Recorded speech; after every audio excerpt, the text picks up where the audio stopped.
système médical, il est formé pour éteindre des symptômes. C'est là où les gens ont du mal à comprendre. Le boulot du médecin, c'est pas que tu sois en bonne santé. Le boulot du médecin, c'est que tu sortes de la maladie. Mais c'est pas la même chose. Sortir d'une maladie et avoir la santé, c'est deux choses qui sont complètement différentes. Et c'est que moi, mon boulot, c'est je te donne ce qu'il te faut pour être en bonne santé, et lui, t'en as besoin quand t'es déjà malade au final, tu vois. Bonjour à tous et bienvenue dans le podcast Éthique, le podcast qui donne la parole aux entrepreneurs qui travaillent avec sens, qui donnent du sens dans leur métier. Et aujourd'hui, j'ai le plaisir d'accueillir une invitée un peu particulière, spéciale, que je suis sur le réseau Insta et LinkedIn depuis déjà un bon moment. Donc, je te remercie pour ta présence et je vous annonce que l'invitée aujourd'hui, Sabrina Potik. Bah écoute, merci à toi et ravi d'être là avec toi pour enregistrer cet épisode. Ah, bah écoute, tout le plaisir est pour moi. Alors moi, je te connais, hein, je te suis depuis un moment. Est-ce que tu pourrais te présenter pour les personnes qui ne te connaissent pas encore? Oui, alors donc moi c'est Sabrina. Je suis naturopathe spécialisée dans le TDAH, le trouble de l'attention avec ou sans hyperactivité. En fait, j'accompagne les familles qui ont des enfants avec un TDAH, mais également les entrepreneurs qui ont un TDAH. Et aussi, au-delà du TDAH, j'accompagne aussi tout ce qui va être prévention du burn-out, la fatigue chronique, la nutrition anti-inflammatoire, la détox du sucre, etc. Enfin, tous ces sujets-là, c'est des sujets qui touchent énormément de personnes. Et donc, voilà un petit peu ce que je fais. J'ai effectivement des réseaux sociaux sur lesquels je partage énormément de contenu. Et puis j'ai un podcast aussi qui s'appelle TDH Mom and Kids. C'est vrai. Ouais, voilà, donc voilà à peu près ce que je fais. Ça me prend déjà pas mal de temps, mais c'est vraiment des sujets de santé en fait qui sont très importants et qui en réalité touchent beaucoup de monde. Du coup, t'es sur, si je comprends bien, tu es sur 3 activités qui se rapprochent beaucoup, en fait, qui ont beaucoup en commun, au Oui, oui, final. oui. Oui, bah au final, ça reste toujours le bien-être, la santé globale. En fait, moi, ma particularité, c'est que je pars toujours de mes propres problèmes. En fait, quand j'ai des problèmes, si tu veux, j'essaie de trouver une solution, et quand je la trouve, je la propose après aux autres. J'ai toujours procédé comme ça, en fait, C'est bien. par du test and learn. Ouais, voilà, ça a toujours été ma démarche. C'est pas quelque chose qui est réfléchi, si tu veux, mais en analysant, je me suis rendu compte que c'est ce que je faisais. Parce que donc, la petite histoire par rapport au TDAH, c'est que j'ai découvert ce trouble par mon fils aîné. Donc, en 2008, à l'époque, il avait 6 ans. Il avait été diagnostiqué de ce trouble à une époque où il n'y a pas du tout les réseaux sociaux, il n'y a pas l'IA, il n'y a rien du tout à cette époque-là, hein. Ouais, ouais, Personne ne savait ce que c'était, même les médecins, hein. Tu disais que ouais. je disais au médecin généraliste que mon fils a été diagnostiqué, il me regardait comme si j'étais un extraterrestre, quoi. Donc vraiment, moi, OK. j'étais dans un no man's land absolu à l'époque. Et moi, j'étais juriste de formation, donc moi, j'avais fait Ouais. des études de droit et j'étais pas du tout dans le domaine de la santé. Mais en fait, c'est cette situation-là qui m'a obligée finalement à commencer à faire tout un travail en fait de recherche et d'enquête pour trouver des solutions hors celles qu'on m'a proposées, c'est-à-dire médicamenteuses, quoi. Bien sûr. Mais du coup, tu arrêté ton métier pour te concentrer, entièrement, à cette particularité-là, c'est ça? Ouais, c'est ça. En fait, j'étais fonctionnaire en plus, hein. Moi, j'avais un boulot à vie, comme on dit, un Mmh. boulot ou une prison La à vie, vie fait selon. tellement peur, comme on dit. C'est ça, ouais, ouais, c'est ça. Et en fin de compte, ce qui se passait, c'est que déjà, bon, dans l'administration, déjà, j'y trouvais pas mon compte en termes de sens, etc. Et puis, en fait, j'avais tout le temps des échos de personnes qui rencontraient la même difficulté que moi j'avais eu avec mon fils et qui n'avaient pas de solution, en fait. Et je me disais, mais c'est dingue, depuis tout ce temps-là, parce que mon fils avait grandi, tu vois, et je me disais, mais ah, c'est pas encore arrivé aux oreilles des gens, en fait, tu vois. Et je me disais, Ouais, ouais. je me sentais pas bien, en fait, je me sentais comme d'une certaine façon coupable. Je me suis dit, merde, moi j'ai un coffre trésor, en fait, chez moi, enfin, ou plutôt dans mon cerveau, où j'ai trouvé la solution. Et en fait, elle est pas encore partagée aujourd'hui, tu vois. Et ça Ouais, a ouais, commencé ouais. à me poser question. Et puis petit à petit, l'idée m'est venue de me dire, attends, non, en fait, non. C'est vraiment un sujet que je maîtrise. J'ai énormément d'expérience. Il faut que je partage ça. Je peux pas garder ça juste pour moi. Et en plus, comme c'est un sujet qui me passionnait, si tu veux, je réglais deux problèmes. À la fois, je réglais mon problème de sens dans mon travail, et en même temps, je réglais les solutions pour toutes ces familles qui étaient en attente et qui souffrent énormément de l'incompréhension de ce trouble, quoi, tu vois. C'est marrant parce que tu vois, tu dis ça avec tellement de facilité, mais moi, tu vois, j'essaie de me situer et je me dis, ça devait quand même être pas facile de gérer ça, plus en même temps un changement professionnel en fait. T'as dû quand même faire un grand saut pour pouvoir passer par là. Oui et non. Ouais. Dans le sens où, en fait, l'idée a germé en 2015, très exactement. Et en D'accord. fait, ce jour-là, en fait, je suis allée au salon du bien-être à Paris parce que j'étais toujours à vouloir me former, apprendre des choses, etc. Donc j'aimais bien rencontrer des professionnels. Et un jour, je me fais alpaguer au détour d'une allée par un jeune naturopathe qui était représentant en fait d'une école de naturopathie. Il Mhm. m'interpelle et puis moi je vais le voir et je lui dis oui et puis il me dit vous savez moi je suis une école de naturopathie, est-ce que ça vous intéresse, est-ce que vous aimeriez vous former et tout ça. Et je lui dis c'est pas possible, je lui dis à mon âge c'est terminé. En fait dans ma tête j'avais une croyance que c'était fini quoi. J'avais Ouais, 40 ouais. piges. Je lui dis vous savez moi j'ai 40 ans, j'ai des enfants, j'ai une famille, etc. Je lui dis je peux pas reprendre des études, je travaille, etc. Il m'explique que si, qu'en fait je pouvais faire des cours du soir ou bien les cours le week-end, etc. Enfin je découvre un autre univers dans lequel finalement c'était possible. Donc ce jour-là j'avais décidé que c'était ça que je voulais faire, tu vois. C'était ce jour-là, D'accord. il y a eu un avant et un après. Mais sauf que c'est vachement plus difficile après à passer dans la pratique parce que tu dois payer tes factures à la fin du mois. Voilà, moi en plus j'avais un salaire qui était plus important que celui de mon mari, donc il y avait plein d'implications si tu veux derrière Ouais, ça. ouais, ouais. Et j'arrivais pas à passer à l'action parce que j'avais cette peur qu'on a tous, hein, forcément. Tu quittes une situation confortable et puis les rares personnes à qui j'en parlais me disaient mais t'es folle, mais non, mais garde ton travail, tout le monde rêverait C'est d'avoir cette toujours comme situation-là. ça. Ouais, voilà, c'est toujours comme ça. Ce qui s'est passé, c'est que en fait, sur mon dernier poste, en fait, je travaillais à la direction d'un lycée et là, j'ai subi un harcèlement mais d'une violence inouïe et j'ai fini en burn-out. Et en fait, ce qui s'est passé, c'est que je suis retrouvée en arrêt maladie et là, je me suis dit plus jamais je veux revivre ça. En fait, si tu veux, la peur de retourner au travail T'as était devenue motivé plus à faire autre forte. chose. Ah oui, c'était devenu beaucoup plus fort que d'aller vers l'inconnu. Limite, Mm. à la limite, me lancer dans l'entrepreneuriat, c'était les vacances, quoi. Quand t'as quitté l'enfer. Donc Ouais, finalement, ouais. tu vois, Dieu te connaît quelque part. Tu vois ce que je veux dire? C'est que finalement, Bien c'était sûr. exactement ce chemin-là qu'il me Il te fallait à fallait. moi, en tout cas, voilà, pour passer à l'action. Et là, l'action, je l'ai faite et je me suis formée justement. J'ai profité de ces 2 années d'arrêt pour me former. Et du coup, dès que ça s'est terminé, j'ai pu me lancer dans mon activité. Super. Super. C'est beau ça. Non, mais comme quoi, tu vois, quand on dit un mal pour un bien, mais c'est tellement vrai. Tu vois, Il faut du chaque recul être pour le humain, voir. enfin, oui, c'est ça, c'est ça. Et en fait, c'était ça finalement qui. Donc maintenant, je comprends que je marche à la peur. Ouais. Écoute, chacun sa carotte, comme on dit, hein, tu sais. Exactement. Et Bon. là, tu vois, tu me parles de la naturopathie, tu me parlais du TDAH avant, mais en fait, c'est quoi le lien direct entre les deux? Parce que tu aurais pu aller sur une formation directement spécialisée pour les troubles du comportement. D'ailleurs, tu peux nous dire c'est quoi TDAH? Parce qu'il y a plein de personnes qui aujourd'hui ne connaissent pas, hein. Moi, je connais le terme, sincèrement, que depuis 6 mois. Tu vois, avant ça, tu m'aurais dit ça, je t'aurais dit c'est quoi? Donc, est-ce que tu peux nous développer un peu plus aussi cette partie-là? Oui. Alors, le trouble de l'attention avec ou sans hyperactivité, donc TDAH, bon, il porte déjà très mal son nom. Si tu veux, c'est un trouble du neurodéveloppement. Ça veut dire que le cerveau des personnes concernées a été conçu différemment. Quand on fait des IRM, on voit que la partie notamment frontale, là, le cortex préfrontal, en fait, est plus petit, a une taille différente. Il est conçu vraiment différemment. Donc, c'est un trouble neurologique structurel, si tu veux, de naissance, qui est acquis. C'est pas quelque chose qu'on acquiert plus tard.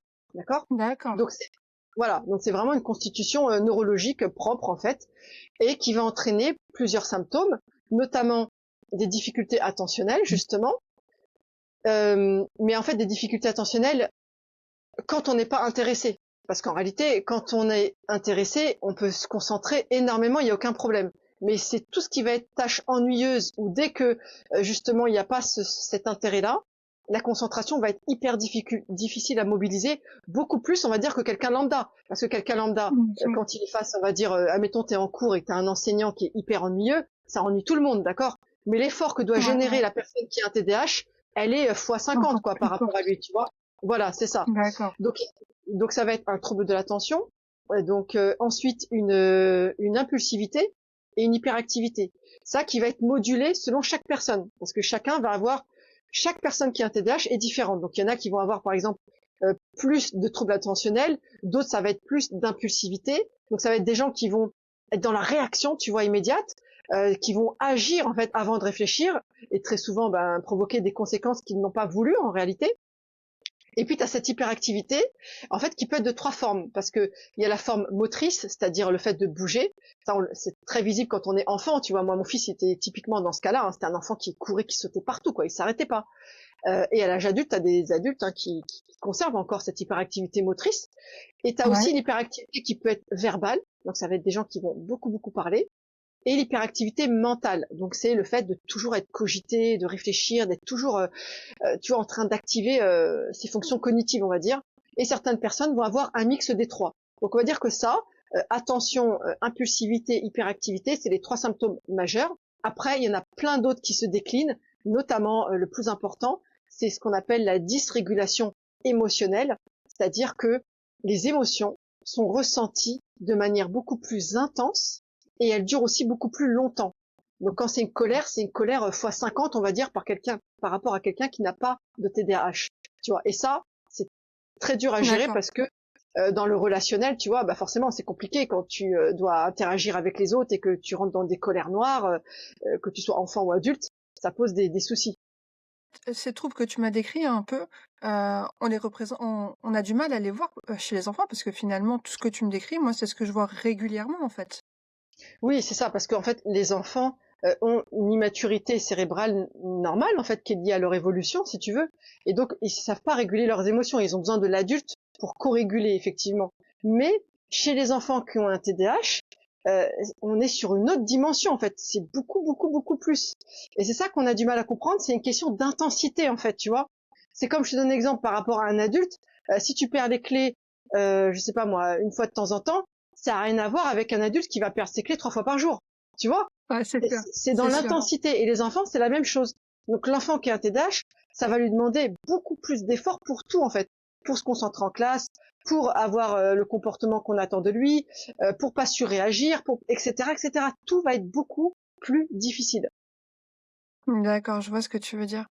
Moi, je pense à ça parce que, j'ai 2 enfants, hein, ils sont petits et c'est vrai que je vois que les 2 ont des comportements, totalement différents et je me dis, au final, le premier qui est très agité et tout le temps un peu, nerveux, qui bouge partout, ils ont du mal à le canaliser à l'école, il y a des moments, j'ai du mal à le canaliser à la maison.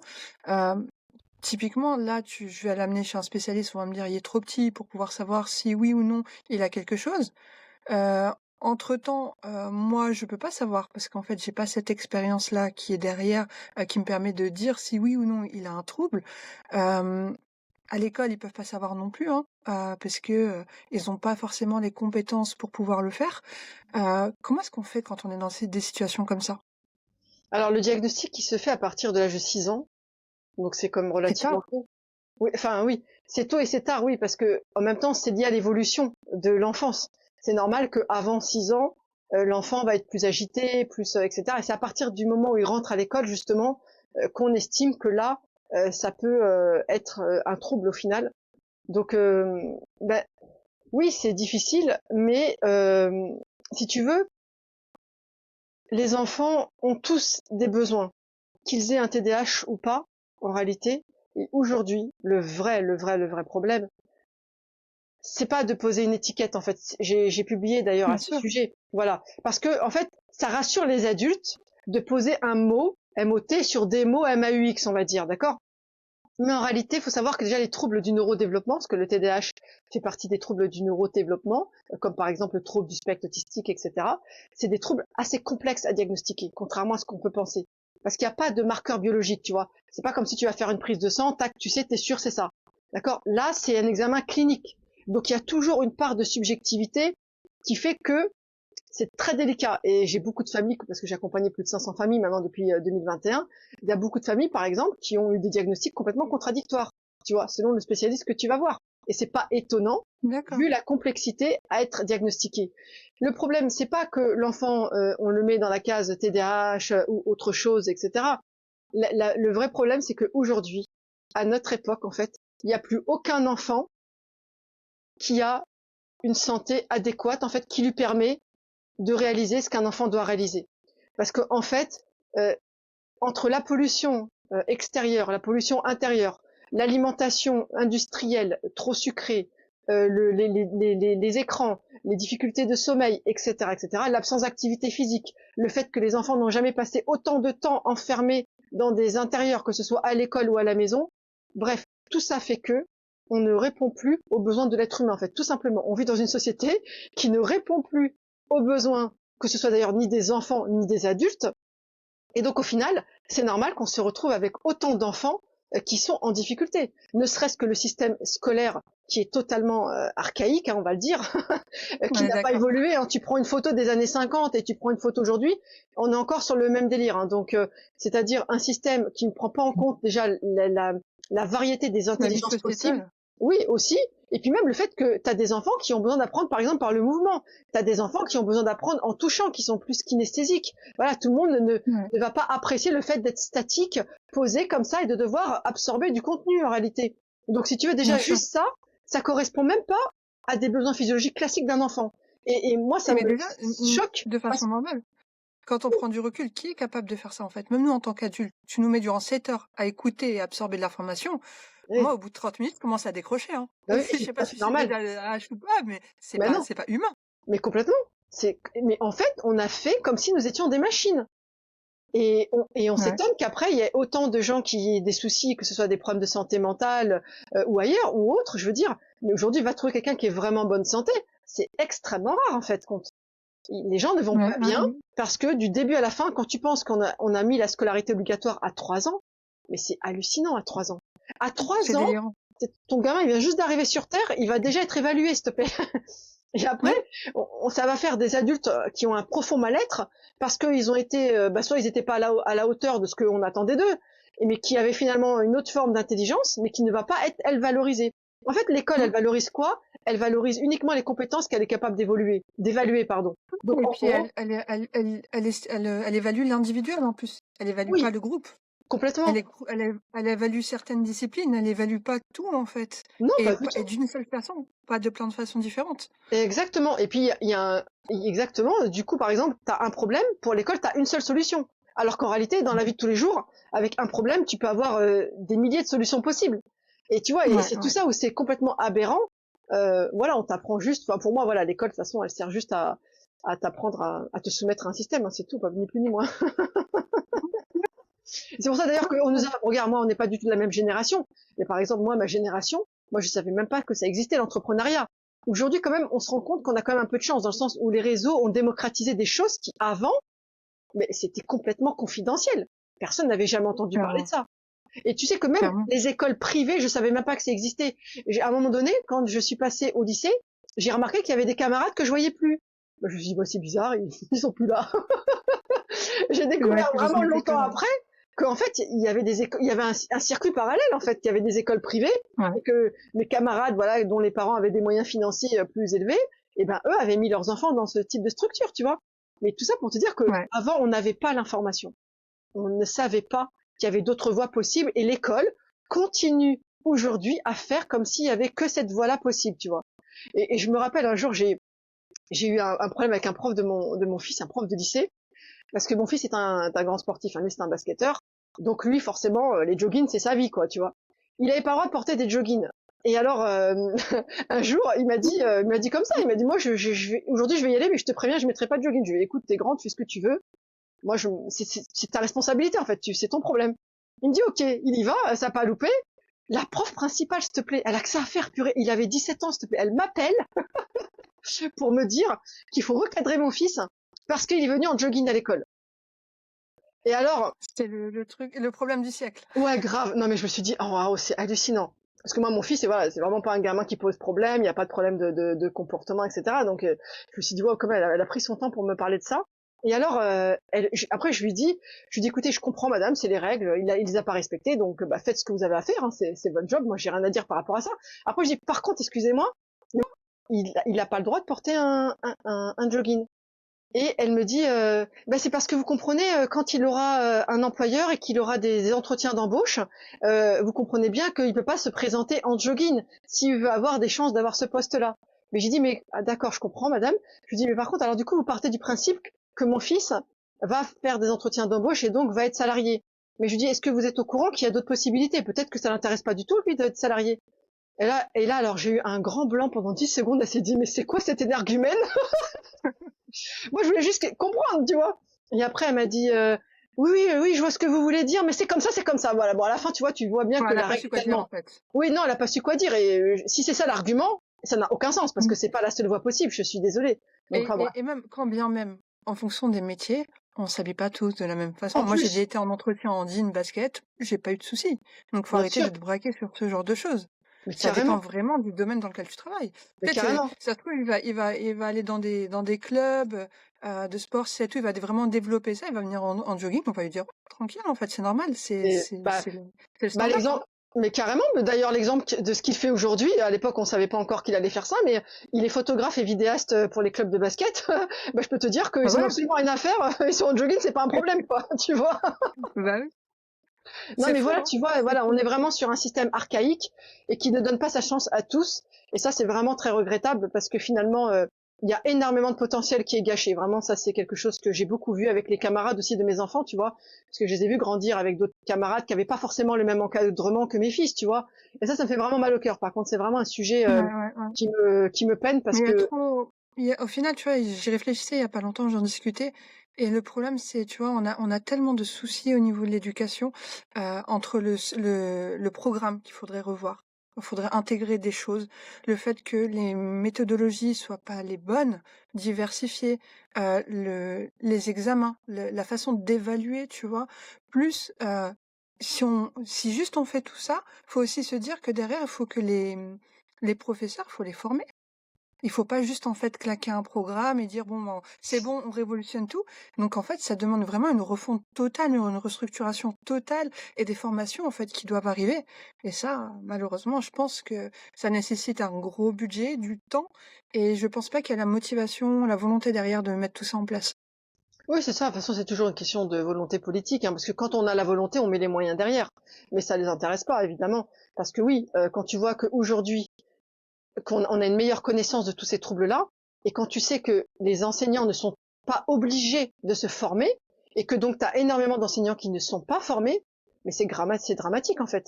Et Et ça se moi passe je me comment rappelle, quand c'est comme ça? Ton enfant, il est diagnostiqué TDAH, ouais, TDAH. Donc ça veut dire que euh, l'école doit s'adapter à lui sur certaines choses. Si les équipes ne sont pas formées, ça se passe comment dans les faits? ben, ça se passe en fonction de la volonté des enseignants qui sont là, qui sont présents, en fonction de leur sensibilité personnelle. Ça c'est un vrai problème parce que ben, en fait, les parents souvent ce qu'ils vont faire, c'est des démarches, tu vois, pour faire reconnaître le trouble, qui est reconnu comme un handicap, hein, par la MDPH. Donc c'est exactement 6 mois la procédure par laquelle j'étais passée, ce qui te permet ensuite de réunir toute une équipe pédagogique avec notamment le médecin scolaire, la psychologue quand il y en a une, et les enseignants, pour déterminer justement des aménagements qui vont faciliter la scolarité en classe. Sauf que malgré ça, malgré que tu as un document écrit, signé des uns et des autres, il y en a énormément qui ne le mettront jamais en place, ou il y en a d'autres qui le mettront un petit peu. Et après, quand tu as de la chance, bah, tu vas tomber sur un enseignant qui est un petit peu sensible au sujet et qui va le faire. Et c'est ça qui est terrible, en fait, c'est que tu as énormément d'enfants qui sont pas accompagnés comme ils le devraient. Et C'est difficile, hein? ouais, c'est Et puis t'es difficile. Mais entre surtout, deux chaises. là où on marche sur la tête, c'est que finalement, bah, les enseignants sont aussi victimes quelque part du système dans lequel ils sont, forcément. Mais ensuite, ce qui est terrible, c'est que au lieu de prendre leur part de responsabilité, ils vont mettre une pression terrible sur les familles. Et moi, je l'ai énormément vécu. C'est ça d'ailleurs qui m'a amené dans cette quête et dans cette recherche. Ils m'ont mis une pression terrible pour le médicamenter. Et moi, j'avais l'enseignante, par exemple, de mon fils en CP quand il a été diagnostiqué. Tous les soirs à 16h30, elle me reposait la même question. Quand est-ce que vous allez le médicamenter? Mais c'était quand C'est même fou. hallucinant. Excusez-moi, madame, Mais en vous êtes plus, est-ce médecin qu'elle a ou vous vraiment êtes le droit enseignant? mais Mais est-ce oui, qu'elle a le droit d'avoir ce comportement-là, sachant qu'elle n'est ni médecin, ni spécialiste de ce type de trouble? Est-ce qu'elle a le droit, en fait, de dire ce genre de choses?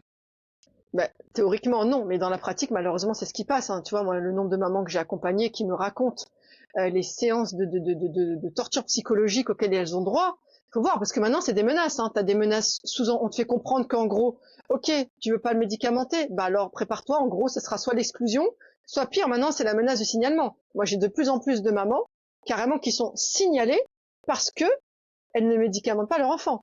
Or, ce qui est C'est complètement fou. aberrant, c'est que d'après la haute autorité de santé, donc c'est quand même l'autorité qui décide au niveau santé ce qui doit se faire ou pas, explique clairement, c'est écrit noir sur blanc, qu'en fait le médicament ne doit pas être la première solution et que normalement il est censé être donné quand on a déjà mis en place énormément de choses, si on en a encore besoin, tu vois. Donc en fait déjà c'est aberrant parce qu'il y a une contradiction déjà entre le principe qui a été établi au niveau santé et l'école qui te met une pression parce qu'elle veut faciliter le problème, donc elle te dit bah voilà, bah vous le médicamentez comme ça, bah c'est super. Elle a un enfant qui est éteint en classe et c'est top pour elle. Et en attendant, c'est les parents qui vont avoir qui vont subir les effets secondaires, hein, parce qu'il y a énormément d'effets secondaires, notamment l'effet rebond. L'effet rebond, c'est le moment justement à 17h, le moment où la molécule cesse de faire effet. Et là, l'enfant, ses symptômes sont Il va décuplés. libérer. Ben Il oui. va, il Et va il va libérer tout ce qu'il délibérer a eu. auprès de qui? Auprès des parents. Ah bah génial, c'est super. Donc tu vas améliorer la relation entre ton enfant et l'enseignant. Par contre, tu vas abîmer la relation qui est la plus fondamentale et qui est la plus essentielle, c'est la relation parent-enfant. Parce que l'enfant, il va se construire avec ses parents, il va pas se construire avec l'enseignant. Tu vois, un jour, l'enseignant, il se souviendra même plus de son nom. Par contre, les parents, tu seras toujours là en face de tes enfants, tu vois. Donc ça, c'est vraiment chaotique parce qu'on détruit des familles avec ce système-là pour faire plaisir à un système archaïque qui ne veut pas changer. Donc moi, ça m'a révolté. Et puis, à l'époque, je me disais, c'est bizarre parce que pourquoi on me met autant de... La pression, elle était tellement intense et de tous les côtés que je me suis dit, il y a anguille sous roche, tu vois. Pour moi, ça collait pas. Il y a quelque chose qui était... Il faut savoir que c'est un médicament qui est classé comme stupéfiant. Donc quand je me suis renseignée, que j'ai compris et que j'ai vu le nombre d'effets secondaires possibles de ce traitement, il est énorme. D'ailleurs, j'ai fait un épisode complet sur mon podcast TDAH Mom and Kids, pour celles que ça intéresse. Et je me suis dit, waouh, tous ces risques-là, je vais les faire porter à mon enfant alors que j'ai devant moi un gamin en parfaite santé, qui joue, qui saute, qui rigole, c'est un gamin plein de vie, quoi. Je veux dire, il était tout sauf malade. C'est pas une maladie d'ailleurs. Donc finalement, à cause de l'intolérance de l'école et de l'école qui n'a pas les moyens d'eux, donc c'est à l'enfant d'assumer les conséquences avec sa famille. Est-ce que c'est bien logique tout ça? Et moi, c'est ça qui m'a amené, et je me suis dit, moi, je suis partie d'une hypothèse qui était complètement hypothétique, mais il faut bien partir de quelque part. Mon hypothèse, c'est que je me suis dit, voilà, je vais essayer de comprendre le cerveau de mon fils. Je veux savoir qu'est-ce qui se passe, qu'est-ce qui fait qu'il est comme ça, qu'il a cette difficulté à se tenir voilà, pendant longtemps assis, à écouter pendant longtemps, etc. Et je vais voir comment je peux agir. Et moi, je suis partie de cette hypothèse-là. Si je comprends son cerveau, je vais donner à son cerveau ce qu'il a besoin, et du coup, ça ira mieux. Et c'est comme ça que je passais mes week-ends en bibliothèque, je laissais les enfants à mon mari, et moi, je lisais, jusqu'au jour où je suis tombée, quand il avait 4 ans, en fait. Déjà, quand il avait 4 ans, je suis tombée sur un premier CD-ROM. C'était écrit par une Américaine. Parce que là-bas, c'était déjà très connu, le TDAH. En France, on a toujours 15 ans de retard hein, sur ce qui se passe. En fait, si tu veux connaître le futur de la France, il faut aller aux États-Unis. Dans tous les domaines. Hein. Dans tous les domaines. Exactement. Que ce soit l'entrepreneuriat, la santé, tout ce que tu veux. Alors, mais c'est vraiment hallucinant. Hein. Pourtant, tu prends quelques heures, tu prends l'avion et t'y es, mais pourtant, bah, c'est toujours comme ça, bref. Et là-bas, ils maîtrisaient déjà le sujet, ils en parlaient beaucoup, ils savaient énormément de choses. Et donc, elle explique dans ce CD-ROM que l'alimentation joue un rôle très important sur le fonctionnement des neurones. Les neurones, c'est des cellules spécialisées du cerveau. Donc, à cause du sucre? Notamment. Pas que le sucre, mais notamment le sucre. Ça en fait partie. Ça fait partie en fait, le sucre, c'est un poison, c'est-à-dire c'est un destructeur de neurones, carrément. Donc, c'est quand même, ça va très très loin. Ça crée de la neuro-inflammation. Donc l'inflammation, elle va aussi atteindre le cerveau. D'ailleurs, d'où le fait qu'on appelle par exemple la maladie d'Alzheimer, on l'appelle le diabète de type 3, parce qu'on sait maintenant que le sucre est énormément impliqué dans cette maladie-là. Hein. Donc c'est quand même des choses très très graves, sans compter que le cancer, maintenant on sait aussi que voilà, les cellules cancéreuses se nourrissent de sucre. Bien Donc sûr. voilà, tout ça on le sait, mais à l'époque on en parlait très très peu encore. Et du coup, bah, quand je suis tombée sur ce CD-ROM de cette américaine, à partir de là, j'ai dit, ok, bah, je vais tester. Et du coup, j'ai commencé à modifier mon alimentation à moi. En fait, je me suis dit, il acceptera jamais que je change juste son alimentation à lui. Je me suis dit, il faut que je fasse pareil. Donc, j'ai commencé par moi. En fait, j'ai travaillé sur moi. Et ensuite, je l'ai fait à mon fils. Et progressivement, bah, après, bah, tout le monde a suivi, son frère et puis mon mari. Et là, j'ai vu rapidement, au bout de quelques jours, j'ai vu qu'il était plus apaisé. J'ai vu qu'il dormait mieux. J'ai vu qu'il faisait moins de crises, etc. Je me suis dit, waouh, mais c'est dingue. Ça changeait quoi dans l'alimentation exactement? Bah, déjà, tout ce qui était sucre raffiné. Déjà, ça, j'ai arrêté. C'est-à-dire tout ce qui est... Alors, arrêté, sauf quand c'était occasionnel, qu'il y a une fête, qu'il y a un événement, parce qu'après, Bien sûr. on peut pas non plus les couper de toute vie sociale, tu vois. Parce que des fois, les mamans, elles me disent ça, oui, mais comment on fait pour les goûters extérieurs ou quand il est invité à un anniversaire? Je dis ça, c'est pas grave, c'est exceptionnel, il n'y a pas de problème. Tu peux pas contrôler ce qu'il y a à l'extérieur de chez toi. Mais déjà, là Ouais, où t'as la main, c'est chez toi. Donc déjà, vide les placards de Nutella, de toutes ces cochonneries qui n'apportent mais zéro nutriment. C'est ça qu'il faut comprendre. bien C'est sûr. qu'en fait, les cerveaux des enfants aujourd'hui sont malnutris. Donc déjà, j'ai commencé par ça, par le plus facile. J'ai commencé à faire plus de faits maison, tu vois. Par exemple, j'allais faire, je sais pas moi, un cake, un 4 quarts, etc. Je trouvais des alternatives au sucre. Je les remplaçais après par du sucre complet, du sucre de coco. J'utilisais les dattes, par exemple, pour faire certaines recettes, etc. Par exemple, il Ouais. adorait les sneakers. Eh ben, j'ai essayé de trouver une recette pour faire Avec des les dates, les sneakers maison. bananes. Voilà. Donc j'ai commencé à mettre Ouais, ça en place et je voyais que non seulement on se régalait, on kiffait en fait, et que bien manger, c'est pas synonyme de manger fade, pas du tout. C'est juste qu'il faut exactement. apprendre à réutiliser d'autres ingrédients. Et du coup, mon fils, il a commencé à kiffer, il s'apaisait, ça allait mieux. Moi, pareil, je sentais aussi que dans ma santé, ça me faisait du bien. J'ai commencé à perdre du poids, parce qu'à l'époque, j'avais pris du poids avec les grossesses et tout ça, sans faire d'effort, en fait. Donc, je me suis rendu Mmh. compte de plein de choses. Petit à petit, voilà, j'ai commencé à étoffer. Après, j'ai commencé à me renseigner aussi, à force de lire sur les carences nutritionnelles. J'ai découvert que, par exemple, pour fabriquer de la dopamine, donc la dopamine qui est ce neurotransmetteur, qui permet justement d'être attentif et qui donne l'impulsion pour agir. Tu vois, et chez les TDAH, c'est connu, il y a ce gros problème de procrastination où on va repousser à plus tard, etc. Les tâches qui sont pénibles, que le cerveau il a pas envie, tu vois, sur lequel il y a aucun plaisir en fin de compte. Et Ouais, par exemple, pour fabriquer la dopamine, il faut pas être carencé. Si tu as certaines carences, tu ne pourras pas fabriquer la dopamine. Et donc ouais, forcément, ouais. ça va avoir des conséquences sur ton comportement. Donc à partir de là, j'ai essayé aussi de combler certaines carences nutritionnelles. Et j'ai vu que pareil, ça s'améliorait, etc. Et voilà, les petites, en fait, c'était par petites touches, tu vois, comme un tableau, on va dire. Moi, ça m'a pris des années pour le dessiner ce tableau, mais aujourd'hui, voilà, je le livre sur un plateau aux personnes qui en ont Mmh. besoin, tu vois. Mais ça m'a pris moi des années en Mais fait, même aux personnes qui en ont même aux personnes qui ont pas qui n'ont pas ça, besoin. ces troubles du comportement, j'ai envie de dire, et il faut faire ça, hein. Il faut faire Mais cet carrément. effort. Mais Il oui, faut faire mais cet en effort. fait, c'est ce que me disent souvent les mamans qui prennent ma formation ou qui se forment avec mon coaching. Elles me disent, mais Sabrina, en réalité, tout ce dont tu parles, ça aiderait toutes les familles et toutes les personnes. Mais j'ai dit oui, parce qu'on revient à la base, en fait, on revient à la physiologie. C'est-à-dire qu'aujourd'hui, c'est le grand mal-aimé du système médical actuel, c'est qu'on fait comme si notre corps, en fait, n'avait pas besoin Pas de nutriments besoin. pour fonctionner, tu vois.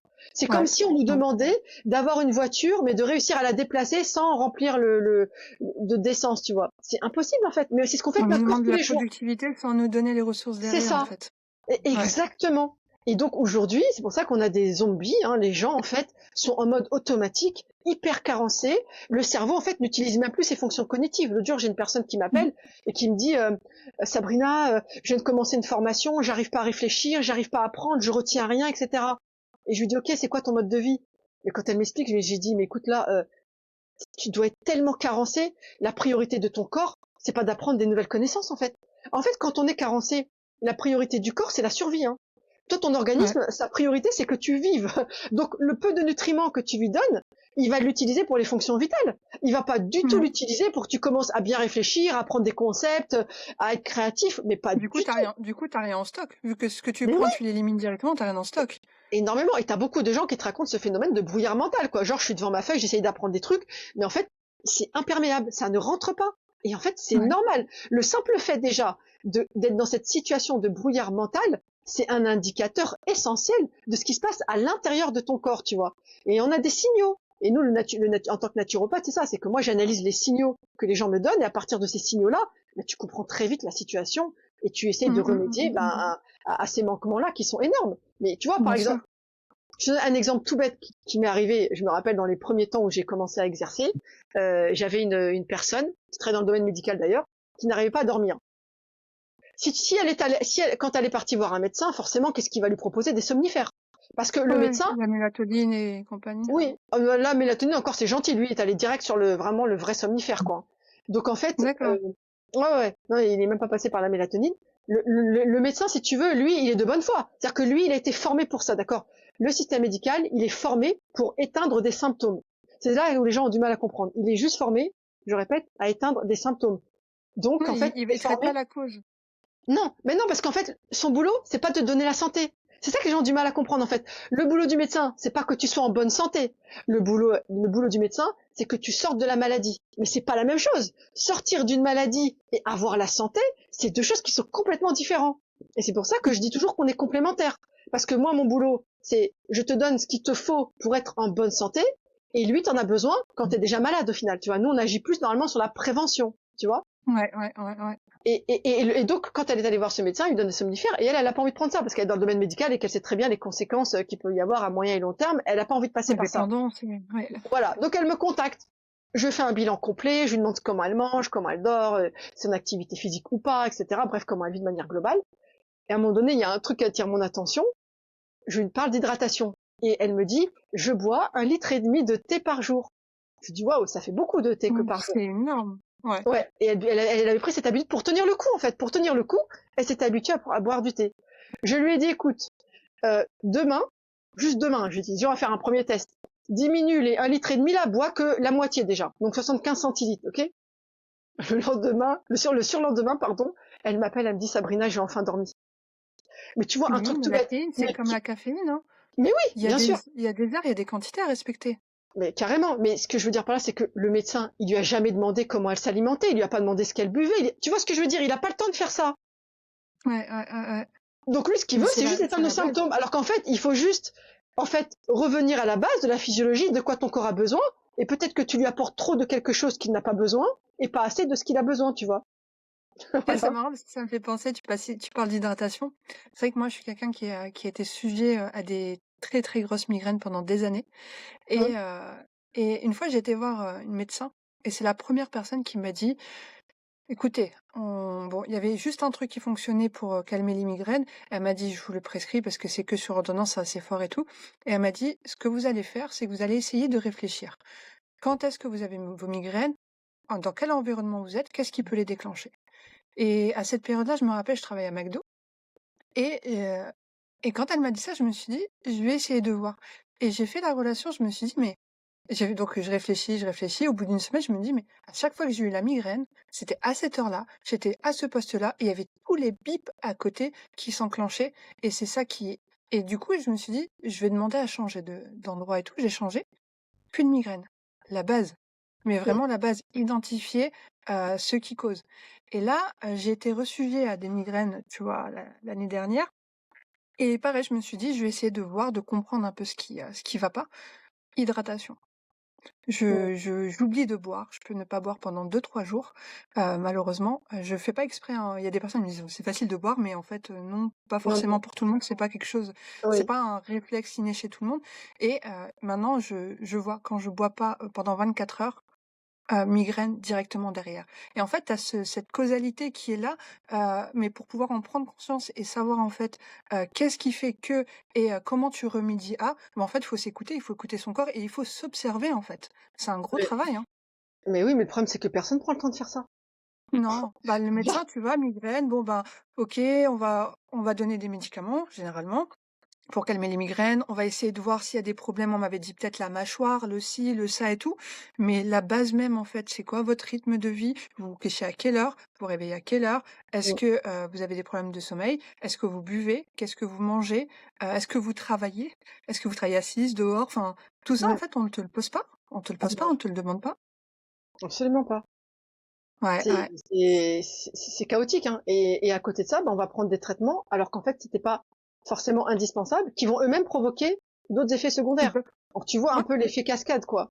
Donc les médicaments, on en a besoin parfois, hein. Je suis pas anti-médicaments. Je dis juste que pour des choses basiques, il faut déjà commencer par la physiologie. Si ensuite ça fonctionne pas, alors oui, pourquoi pas se soulager, et ça sert à ça, il n'y a pas de problème. Mais par contre, il faut revenir à la base. Et en fait, c'est ça qu'aujourd'hui qui est aberrant. Et moi, je me rappelle que dans la même période où mon fils a été diagnostiqué, il y avait mon père, Hamo, qui avait été hospitalisé. Et tu vois, il était hémiplégique parce qu'il avait fait un AVC, et donc il s'alimentait à l'hôpital. Et à l'hôpital, je me rappelle, il était diabétique en plus, hein. On lui donnait des pâtes, du riz, etc. Je disais à l'infirmière, mais madame, je comprends pas. Il a un diabète. En plus, il avait des problèmes de constipation. Bah oui, t'es personne âgée, tu bouges plus, bah t'es constipé à mort, quoi. Et je lui dis, et vous lui donnez des pâtes et du riz, madame. Et je lui dis, mais pourquoi vous lui donnez pas des haricots verts, des épinards, tu vois, des fibres, quoi. Et là, c'est ce qu'elle me répond. Non, mais vous inquiétez pas, regardez, il a ce petit comprimé là, c'est un comprimé justement qui lui permet d'aller aux toilettes. Non, mais voilà la solution. Non, mais tu te rends compte, c'est incroyable. Non, c'est horrible, c'est horrible de Mais dire c'est ce ça. qu'ils font, hein. Mais je C'est ce pense qu'ils que font dans la les plupart hôpitaux, du ils ont temps. ils ont des problèmes de moyens, hein. Moi, quand j'avais accouché, de ma 2e, j'avais vu, la personne, qui s'occupait justement de servir les repas et tout, à la maternité et je lui ai dit, pour la 2e, du coup, j'avais été dans le public et je lui ai dit: «Excusez-moi, j'ai oublié de préciser, mais ça sera un régime sans viande». Elle m'a dit: «Ah mais vous savez madame, si on a de la viande déjà, c'est déjà bien en fait». Je me suis dit: «Mais c'est incroyable de dire ce genre de choses, on est quand même en France, tu vois?» Et tu te dis: «Mais il y a pas les moyens, en fait, de donner une alimentation correcte, en fait, aux gens». Alors bien sûr, moi, je suis pas pour, manger de la viande tous les jours, hein. Pour moi, on doit pas du tout avoir ce style de régime. Mais si elle me dit ça, c'est que vraiment, en fait, il y a un souci derrière. Ben, si tu regardes un plateau repas, que ce soit dans un hôpital ou à la cantine, bon, c'est la catastrophe. Moi, j'ai vu les personnes âgées du côté Mmh. de mon mari qui ont été hospitalisées. Ils ont fini tous en malnutrition. Et ils sont morts d'ailleurs. Il n'y en a aucun qui est sorti vivant de là, hein. C'est une Mmh. catastrophe.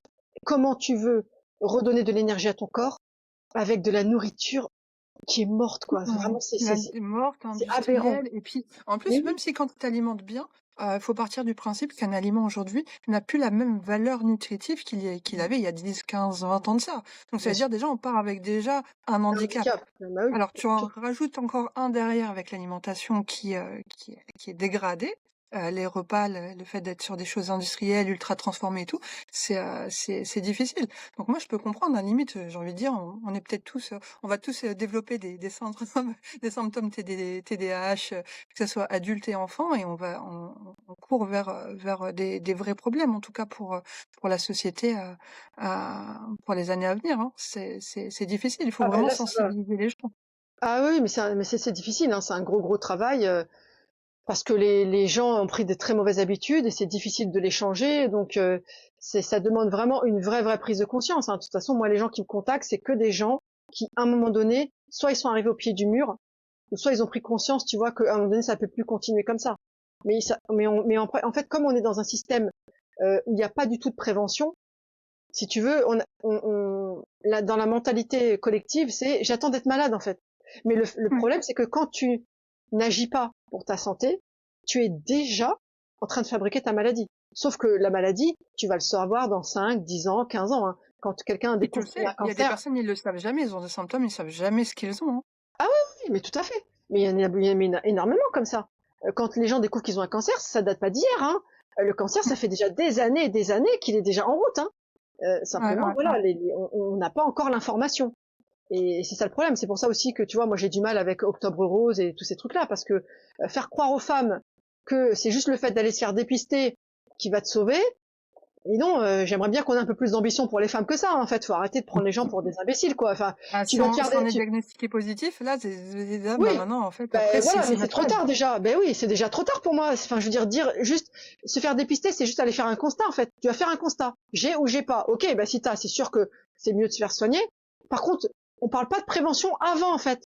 C'est Ouais, dingue ouais, ça, ouais. c'est-à-dire que tout, et en plus quand tu vois comment le concept s'est réapproprié par toutes les enseignes qui elles-mêmes dans tous les cosmétiques, etc., vendent des perturbateurs endocriniens à gogo, qui est un des grands facteurs de cancer chez la femme, etc., que ce soit du sein ou cancer gynéco, tout ce que tu veux, et qui eux mettent le petit ruban rose sur la vitrine. Mais écoute, on nous prend vraiment pour Marketing, hein. des imbéciles, mais C'est le grave, mais marketing. grave.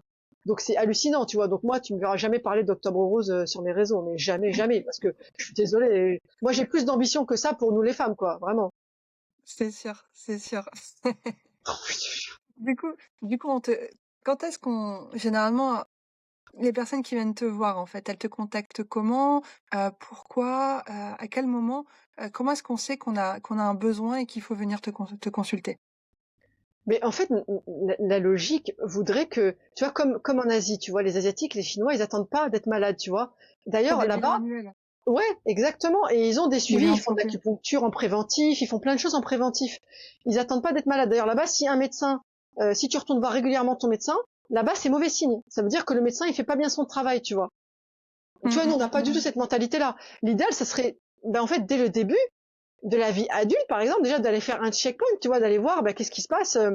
Est-ce que j'ai déjà des carences? Est-ce que je mange bien? Voilà, comment je mange? Est-ce que c'est ok ou pas? Tu vois, moi, je demande toujours aux personnes que j'accompagne de me faire un journal alimentaire, tu vois, sur une semaine, pour que déjà je me rende compte, tu vois. Hier, j'ai eu un bilan, par exemple, avec une femme entrepreneuse, qui a un TDAH d'ailleurs. Quand j'ai vu ce qu'elle mangeait, waouh, je me suis dit, bah oui, je suis pas étonnée que t'aies fait un burn-out. En fait, quand est-ce que tu nourris vraiment ton corps, en fait? Il y avait ni fruits, Ouais, ni ouais, ouais. légumes, ni rien. À part des trucs industriels, il y avait pas grand-chose, en fait. Et c'est terrible. Mhm, Et mhm. donc, en fait, si on y allait dès le départ, dès qu'on prend conscience, en fait, qu'on a un corps, et que ce corps-là, parce qu'on n'a qu'une seule vie sur Terre, hein, c'est toujours ce que je dis, hein. C'est pas comme si on pouvait avoir après une deuxième vie, on change de corps et on repart tout à zéro. Non. Allah, il nous a donné un seul corps, et c'est avec celui-là qu'il va falloir faire tout le chemin, tu vois, jusqu'à la fin. Et Ouais, d'ailleurs, pour l'adorer aussi, ce prendre là, il faut un corps en bonne santé, hein, c'est la base, mais peu de gens font le lien entre la santé faut et la prendre soin de son spiritualité. corps. Mais oui, mais pourtant, il y a un lien évident. Il y a un lien qui est Ouais, évident, subhanallah. Je veux dire, je vois des gens, ils sont dans des états tellement malnutris, ils sont tout le temps en colère. Parce que même la colère aussi, les émotions sont liées à ton alimentation et à ton hygiène de vie globale, hein. Peu de gens font, ouais, ouais. font aussi ce lien. Il Et y en a, ils vont encore, te dire, on parle du corps et on n'a même pas abordé la partie hormonale, tu vois, ouais, bah oui, qui est un sujet très très important et très très large qui vient jouer dans tout ça, dans tout ce comportement-là aussi, hein. mais complètement. Et en fait, on se rend pas compte à quel point peu de gens finalement savent qui ils sont réellement. Parce que tu as des gens, par exemple, ils vont te dire, oui, moi j'ai un tempérament nerveux, je suis un sanguin. Mais en fait, cette personne-là, elle est juste carencée, hein. Moi, je l'ai vu, hein. T'as des gens, ils sont juste carencés, tu les traites, ils prennent ce qu'il faut. Au bout de 6 mois, ça y est, ils ont plus de tempérament sanguin, tu vois. Et en fait, c'est ça, Ouais, ouais, ouais. c'est comme si on n'avait même pas accédé à qui nous sommes réellement, tant que finalement, t'as pas donné à ton corps, bah, de quoi exprimer réellement qui il est et son potentiel, tu vois. Bien sûr, bien sûr. Donc tout le Tu, monde en a besoin en réalité. Tout le monde devrait faire au moins, tu vois, une séance de naturo pour savoir où il en est, tu vois. ouais, ouais, ouais, ouais, je te rejoins. Prévention, la prévention Oui. Et alors avant encore même plus d'arriver là. quand tu, moi c'est l'idéal, ça serait avant de commencer ta vie de couple. Alors encore plus si tu es déjà en couple et alors encore plus si tu veux des enfants. Parce que ça aussi Ouais, c'est pareil. Les gens ils attendent d'être enceinte, c'est déjà trop tard, hein. En fait, l'idéal, ça serait de préparer déjà la conception 6 mois, un an avant. Parce que comme ça, tu permets à ton corps déjà de se détoxifier et de récupérer ce dont il a besoin pour que tu puisses accueillir un enfant mhm, dans un nid qui a tout ouais, ce dont il a besoin. Parce que malheureusement, la grossesse, c'est quelque chose qui impacte énormément le corps de la femme. Et combien de femmes, après, elles sont dans des états aussi seconds, ont les plein de problèmes qui se déclenchent après l'accouchement, justement, bien parce sûr. qu'elles n'ont pas préparé ça, tu vois. T'en as beaucoup qui font un burn-out aussi après, hein, du Bien fait que sûr, ben, la grossesse a été difficile, fatigante, qu'ils n'arrivent pas à se remettre physiquement, qu'il faut gérer aussi le bébé, donc quelqu'un qui complètement. arrive à un nouvel environnement à se reconstruire. Ouais, donc si derrière le corps manque de tout ça, c'est difficile. C'est Bien difficile. sûr. D'où les postpartum qui durent en longueur et compagnie. Moi, j'en ai accompagné des femmes, hein, qui Ouais. venaient d'accoucher, hein. Mais après, elles étaient choquées. Elles me disaient, ouais, vous Sabrina, mais je savais pas tout ça, etc. Mais j'ai dit, mais oui, c'est la base, en fait. Ouais, C'est la ouais. base. T'imagines, On devrait inviter des personnes comme toi dans les écoles déjà, tu vois, pour sensibiliser déjà dès plus jeunes, pour pouvoir amener déjà une première connaissance sur ça pour après. Parce que tu vois, quand on est adulte, qu'on a tout ça, on a la capacité du coup de raisonner, de réfléchir, de s'adapter, de changer, parce qu'en fait, on a des objectifs derrière. Mais j'ai Mm. envie de dire, si t'es enfant et qu'on te donne déjà cette connaissance-là, ben toi, plus tard, quand tu seras plus grand, ben tu vas penser directement à ça et tu vas t'adapter en fait. Tu vas vraiment en fait grandir avec, avec les outils nécessaires, en fait, pour, Bah, te construire adulte. Donc on devrait, en fait, faire intervenir des personnes comme toi dans les écoles. Je pense que ça serait que bénéfique, hein. mais carrément, mais moi j'adorerais faire ça. Maintenant, voilà, faut qu'il y ait une volonté aussi de l'école par rapport à ces sujets-là, tu vois. Mais c'est sûr, dès le plus jeune âge, ce serait l'idéal, tu vois, l'idéal, plutôt que de donner des cours sur la sexualité, qui à mon avis n'est pas du ressort de l'école, hein, excuse-moi, Et qui n'est on pas devrait adapté en déjà plus aux âges dans lesquels on les donne, clairement. complètement, complètement, et puis même, c'est toujours orienté, hein, je veux dire, le programme de Mmh. l'État, il est au service de l'État, donc je suis désolée, il rentre dans la vie Ouais, sexuelle des gens, enfin des c'est du enfants en privé. plus qui n'ont, mais C'est du complètement, privé. alors que, oui, exactement, c'est du privé, alors que par contre, la santé, c'est un sujet qui est clairement pas abordé, je veux dire, c'est quand même extraordinaire, hein. Ouais, ouais, ouais, ouais. Mais après, tu vois, ça, moi, je pense aussi que ça arrange beaucoup de monde. T'as beaucoup de personnes qui n'osent pas aborder le sujet de la sexualité et qui se dédouanent en laissant ça aussi à l'école. T'as beaucoup Hmm, de personnes que ça arrange. Et je trouve ça dommage parce qu'on devrait vraiment, en fait, prendre conscience que c'est à nous, en tant que parents, en fait, en tant qu'adultes, de transmettre ça à nos enfants, en fait, de leur dire, ben déjà, leur expliquer leur corps, ce qui se hmm, passe, hmm, la puberté, c'est quoi, que c'est normal, en fait, en fait, tout ce qui vient et hmm. les sensibiliser, les prévenir et faire en sorte que, ben, qu'ils soient pas mis en danger plus tard, parce que c'est ça aussi notre objectif, hein. Ah bah oui, oui, complètement. Bah, tu sais, je suis tombée l'autre jour sur une étude qui disait qu'un enfant sur deux subit des violences sexuelles à l'école. C'est quand même grave, hein. Ça veut dire que c'est C'est là-bas grave. où ils sont le plus en fait soumis à ce genre de Et risque. j'ai Donc c'est l'impression quand que c'est même de plus hallucinant. en plus tôt, hein, surtout, hein. C'est ça qui est Ah oui, triste et qui oui, fait oui, oui. peur, hein. Ah oui, mais moi j'ai entendu des histoires, mais avec toutes les familles que j'ai accompagnées, c'est incroyable ce qui se passe. Donc c'est clair que un parent qui se dédouane, clairement, il se met en danger, il met son enfant en danger également, hein. Parce que, Ouais, je ouais. veux dire, ce que toi tu vas pas lui transmettre, t'inquiète pas que d'autres vont s'en charger, mais pas Et alors avec les c'est mêmes ça, oui. règles et pas, voilà, et pas avec les mêmes valeurs, tout simplement. Donc, ah oui, ça c'est un vrai sujet. Maintenant, on peut plus se permettre. On est vraiment à une époque, nos parents à nous, ils ont pas su faire, tu vois. Mais nous, on peut pas se permettre parce que nous, on sait, on a la On a la connaissance, on sait. connaissance, on a les outils, on a internet, on a tout en fait qui est en Mais notre carrément. possession pour pouvoir T'as en des fait livres maintenant, prendre t'as nos des livres décisions. qui sont extrêmement bien faits dans la communauté, Ouais, etc., où tu peux expliquer les choses de manière très pudique et très bien. Enfin, vraiment, maintenant, on a ouais, des ouais, ouais. ressources qu'avant, on n'avait pas, tu vois. Donc, non, non. Ça, c'est On vraiment n'a des pas de sujets, films. ah oui, non, non, non, non. Mais aujourd'hui, il faut vraiment se rendre compte que avoir un enfant aujourd'hui, ça demande d'autres compétences que nos parents ont fait, tu vois. C'est nous, ils ont fait juste la La base, quoi. société est beaucoup plus complexe. Il y avait pas tout Mais ce qu'il y avait carrément. aujourd'hui, Mais tout tout ce à qu'il y a fait. aujourd'hui à l'époque. Donc Ah oui, non, non. c'est encore plus important. Complètement. Ouais, ouais, ouais, ouais, ouais. Non, non, le rôle des parents, là, il Sabrina, est vraiment crucial, ouais. c'est passé trop vite. Ouais, bah oui, je me doute bien. Ouais, je t'avais dit, je savais que ça passerait vite. C'est trop intéressant de parler avec toi. Il y a trop de Bah oui, sujets mais oui, grave. intéressants à aborder. On pourrait en faire 10 épisodes, on va pas se lasser, je Ouais, pense. ouais. On pourrait se faire une série, mais du coup, toi, tu as ton podcast, donc c'est-à-dire que ceux qui Ouais. veulent continuer à bénéficier de ton expérience, de tes conseils, tout ça, peuvent te suivre sur ta chaîne de podcast Oui. que j'ai écouté et qui est très très qualitatif, hein. Oui, il y a mon podcast, donc ça elle est plus axée, on va dire, sur le TDAH. Et puis après, tu as les contenus, on va dire, plus généralistes, qui est sur Instagram. C'est quand même là où je me développe le plus, un peu sur LinkedIn, mais bon, moins. Mais je vais essayer de le développer davantage. Mais c'est vrai que sur Instagram, notamment en story, je partage beaucoup de tout ce que j'expérimente moi-même pour ma santé à moi. Pareil, tu vois, par exemple, j'ai des soucis dentaires, donc je suis en train de me former sur le sujet avec des dentistes pour justement transmettre aux familles, pas réitérer les mêmes erreurs que moi j'ai fait parce que nos parents ne savaient pas, tu vois. Et en fait, c'est ça. Donc il y a beaucoup de sujets que j'aborde là-bas qui sont intéressants, que ce soit pour les adultes, les enfants, tout le monde en fait, tout le monde est concerné Super, par ces super, sujets-là. super. Moi, je vous invite vraiment, en tout cas, à suivre Sabrina.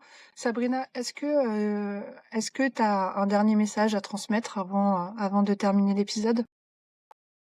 Ouais, je dirais juste que chacun prenne soin de soi, parce que on change pas un peuple tant qu'on ne change pas ce qu'il y a en soi-même. Et ça commence par ça en fait. Aujourd'hui, on a été dans l'extrême, c'est-à-dire qu'aujourd'hui, on demande à nos corps de fonctionner comme si c'était des robots, et on sera jamais un robot.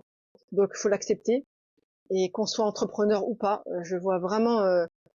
En fait, il faut reprendre le contrôle manuel de la voiture, quoi. Voilà. Là, c'est pas nous qui guidons notre vie, c'est la vie qui nous guide, et ça, c'est problématique.